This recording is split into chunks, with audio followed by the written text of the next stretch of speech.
तर आज इथे मी AIच्या मदतीने हा केक बनवला आहे आणि तुम्हालाही जाणून घ्यायचं असेल की हे मी कसं केलं तर व्हिडिओ एंडपर्यंत नक्की बघा।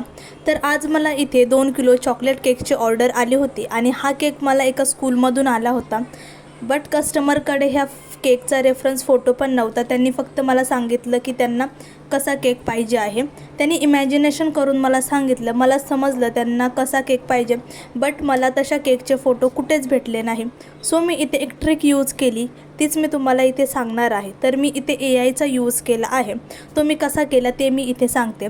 इथे तुम्हाला मी एक व्हिडिओ दाखवते मी अशा प्रकारे AIचा यूज केला। तर मी इथे जेमिनाय AI म्हणून AI आहे त्यावर गेले आणि माझ्या डोक्यात ज्या आयडिया होत्या केकबद्दल आणि मला कस्टमरने सांगितलं होतं तसं मी एका प्रॉम्प्टद्वारे AIला सेंड केलं आणि कस्टमरने एका फोटो पण सेंड केला होता, तो सुद्धा मी त्यावर टाकला आणि मला त्याने प्रॉपर केकचा फोटो बनवून दिला आणि तो केकचा फोटो माझ्यासाठी रेफरन्स फोटो ठरला आणि तो मी कस्टमरला पाठवला। त्यावर त्यांचा रिप्लाय आला की त्यांनासुद्धा हा केक खूप आवडला। ते बोलले असाच सेम टू सेम केक पाहिजे, असंच इमॅजिनेशन होतं आमचं। तर मला तुम्हाला हेच सांगायचं की जर आपल्याला एखादा केक बनवायचं असेल आणि मनात एखादी आयडिया असेल एखाद्या केकबद्दल आणि तसा फोटो कुठे भेटत नसेल तर तुम्ही असाच AIच्या मदतीने तो फोटो जनरेट करू शकता आणि कस्टमरला पाठवू शकता आणि तुम्हीही तो फोटो बघून केक बनवू शकता। तुम्हालाही आयडिया येईल की आपला फायनल केक कसा दिसणार आहे।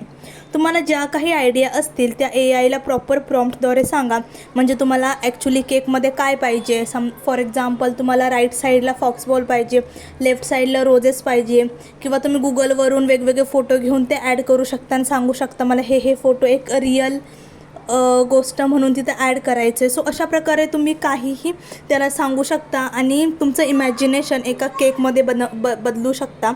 जर तुम्हाला हा प्रॉम्प्ट पाहिजे असेल तर मला कमेंट करा, मी नेक्स्ट व्हिडिओमध्ये नक्की शेअर करेल आणि त्याचबरोबर तुम्हाला आजचा केक कसा वाटला ते